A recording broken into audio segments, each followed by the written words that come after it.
Uganda erina abaserikale ba poliisi abakwasisa amateeka mu Somalia 140 bano nabo bagendera mu nteekateeka empya eya poliisi mu Somalia nga Nigeria erinayo abapoliisi baayo 140.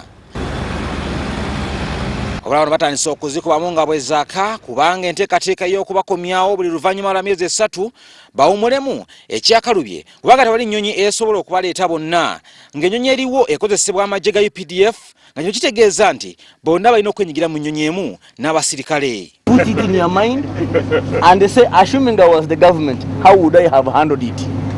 So if your leader didn't explain, that was unfortunate. Maybe they didn't have the information properly. But I picked it when I was coming. I picked that thing. So I said, it's my opportunity. But after all, my job is to give information. Okusinziira kw'abadde omwogezi wa UPDF Kano Felix Kulaije, ekizibu tekyandibadde kyakutambuza abapoliisi naye ennyonyi eno bagiwa amagye ga UPDF nga n'olwekyo singa wabeerawo omusirikale wa poliisi ayagala okudda kuno nga mu nnyonyi y'emigugu temuli kifo alina kwegulira tikiti. The space in the cargo plane is limited. We only have one aircraft. I hope you are aware of that. There's only one aircraft available, which actually brought us.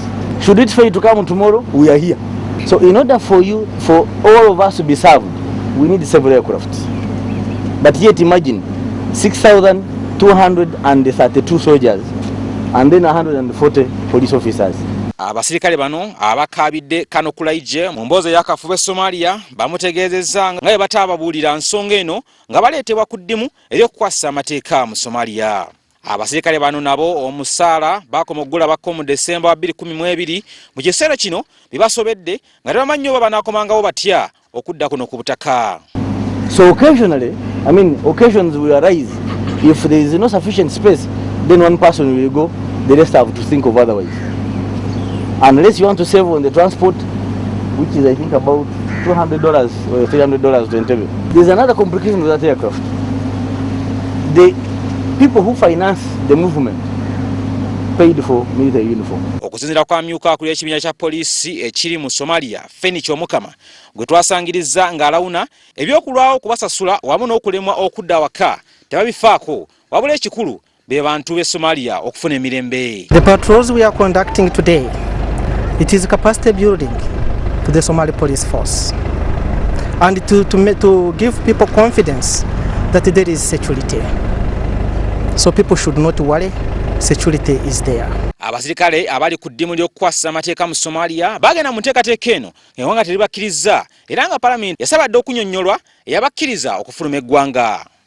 Omulimu gwabwe omukulu gwa kuuma nguudo abakungu b'ekibiina ky'amawanga amagatte abali Somalia wamu n'emirimu emirala egy'obukuumi.